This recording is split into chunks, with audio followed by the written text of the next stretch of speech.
Hey everyone, and welcome back to the Deep Dive. Today we're tackling a topic that's pretty heavy but incredibly important, especially if you're a UPSC aspirant gearing up for mains and prelims. We're going deep on the rise of online child abuse. It's a global issue. And a growing one, unfortunately. Yeah, absolutely. We can't afford to ignore it. So to really get into it, we're going to be looking at a recent study from the Lancet.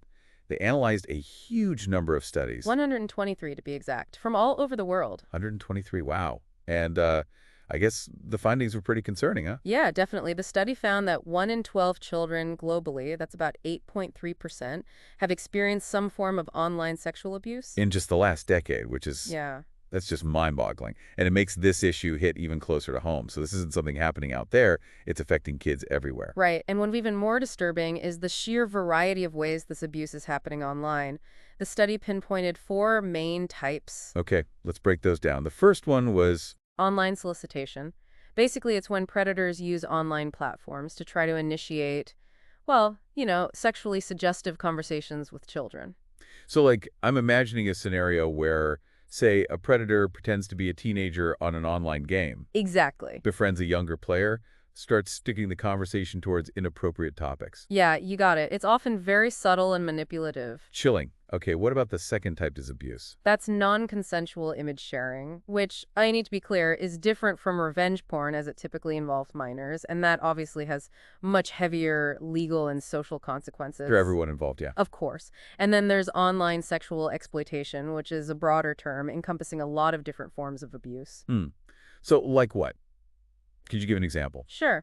Imagine a situation where a child is coerced into performing sexual acts on a webcam, which is then recorded and, distributed online. Oof, it's horrifying to even think about the trauma these children must go through. It really is. And then there's that fourth type, the one that you mentioned, saw such a dramatic increase recently. Yeah, sexual extortion, and it's especially insidious because of the blackmail element. So a predator might threaten to share private images or videos of a child unless they comply with certain demands. And those demands could be for more explicit content or even money. It's just awful. And the fact that it's increased threefold since, what was it, March 2020? Yeah, March 2020. It really shows how the pandemic, with all the increased screen time and isolation, created this perfect storm for this type of abuse to thrive. I mean, it makes sense, right? More kids are online, spending more time there, often unsupervised. That's got to be something UPSC examiners might ask about, right? That connection between the pandemic and this rise in sexual extortion. Absolutely, that's a really important link to make. But here's something I found really surprising in the study. They actually found no significant gender difference in victimization rates. Oh, wow. That goes against what a lot of people think, doesn't it? That girls are more vulnerable online. It does, and I think it really points to how the online landscape is shifting. Social media, gaming platforms, they're not seen as these gendered spaces anymore. So that raises some interesting questions about how we adapt our approaches to child protection. Yeah, I see what you mean. Like, how do you create policies and interventions that actually address the unique vulnerabilities of both boys and girls in these new online spaces? That's a crucial question, and definitely something UPSC might be interested in. It's about thinking beyond those traditional approaches. Absolutely. But beyond, statistics and policies and exams, I think it's really important to remember the human cost here. This report doesn't just talk about numbers. It really emphasizes those severe consequences for the victims, the long-term effects of this type of abuse. Yeah, no question. We're talking about mental health impacts, physical health impacts. Victims of online child abuse are much more likely to experience depression, anxiety, PTSD, even self-harm and suicide. It's a public health crisis in the making. Really is heartbreaking to think about. So you've got this incredibly complex and widespread problem. What are the driving forces behind it? The study pointed to a few interconnected issues, the most obvious one being, of course, increased internet access. Did you know that a third of all internet users globally are children? That's a staggering number. It is. And like you mentioned earlier, the pandemic really just threw fuel on the fire. All those lockdowns and school closures meant more kids were online, often unsupervised. That created more opportunities for abusers to target them. Yeah, for sure. But it's not just about access, right? We also have to consider those advancements in technology. It's not simply that more kids are online. It's also about the tools that are making it easier for abusers to create and distribute child sexual abuse material. You mean like the actual CSAM, the images and videos? Exactly. And this is where things get really scary. We're talking about sophisticated AI tools now that can generate and spread this harmful content with alarming speed. And this material is incredibly difficult to detect and trace, which makes it even harder for law enforcement to do their job. Right, because it's not like they can just easily track it down and shut it down. It's a constant battle. But bringing it back to the Indian context, we also have to factor in that digital literacy gap. The report highlights that only 38% of Indian households are digitally literate. Wow, that's a huge chunk of the population who are essentially vulnerable online, right?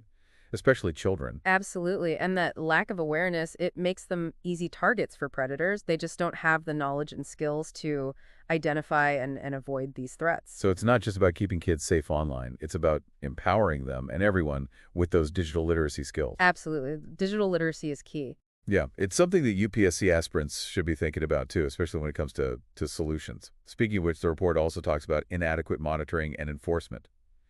Even with the best intentions, law enforcement and those tech companies, they're struggling to keep up with the ever-evolving tactics of these online predators. It's like a constant game of cat and mouse. It is, and you've got the sheer volume of online content, the encrypted platforms, the dark web. Right. It's a nightmare to try and track everything. Makes it incredibly challenging to actually find these offenders and prevent the abuse from happening in the first place. No question. So I think it's worth taking a look at what India is doing to combat this problem. We've got some key legal frameworks in place, right? The PAS-CSO Act. That's the Protection of Children from Sexual Offenses Act. Right, enacted in 2012.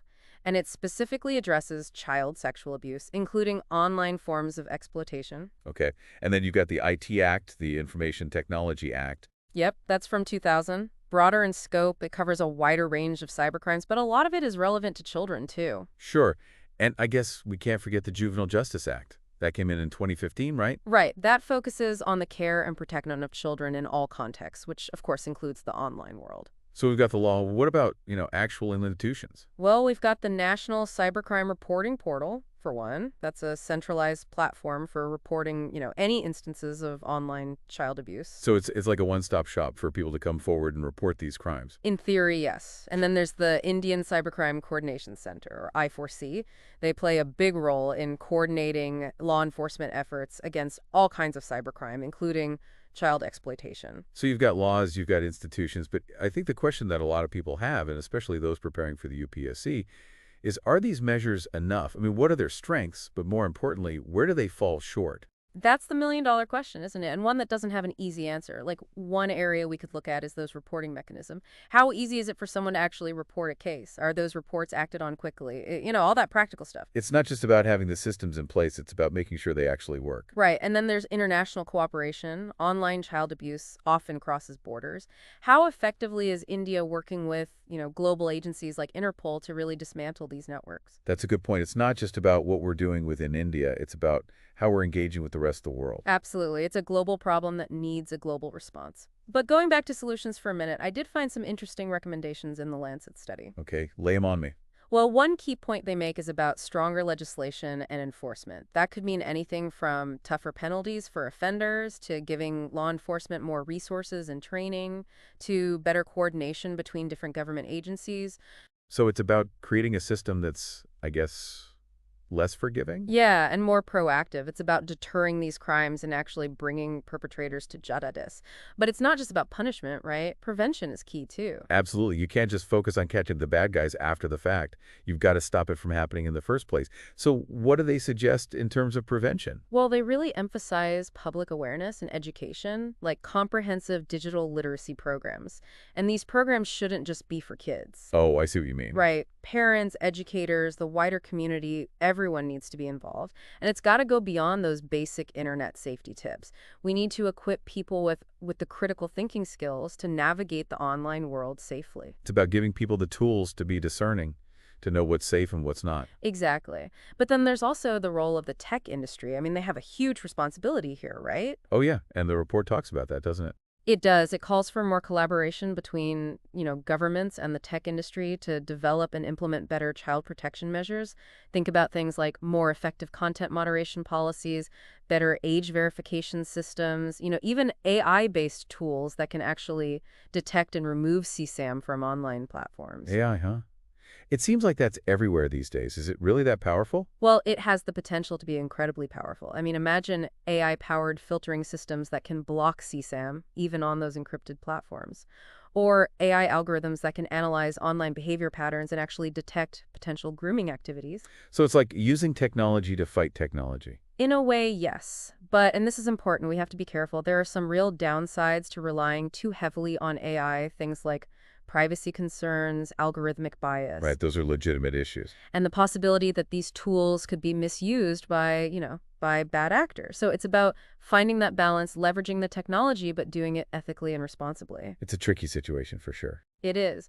But beyond the tech solutions, there's another key point the report makes: research and data collection. I mean, to really tackle a problem like this, you need to understand it, right? Yeah, that makes sense. So what are they saying needs to happen on that front? Well, they're saying we need more research and better data collection, not just on the prevalence of online child abuse, but on the root causes, the impact it has on victims, and how effective different prevention and intervention strategies actually are. So it's about getting a clearer picture of the whole problem. Exactly. And this is where you, as future policymakers, come in. Imagine you're sitting in that UPSC exam hall and you get a question on online child abuse. I mean, let's be real, that's a pretty likely scenario these days. It is. So don't just regurgitate those statistics, Show the examiners you've really engaged with this issue, analyze the challenges, critique those existing policies, propose some innovative solutions, and back it all up with solid evidence. And this Lancet study, that's a great place to start. It's about showing them you understand the depth of the problem, not just the surface. Absolutely. And remember, this isn't just about scoring marks in an exam. It's about equipping yourselves to tackle a really, really important issue. Well said. All right, future civil servants, let's wrap up our deep dive into the world of online child abuse.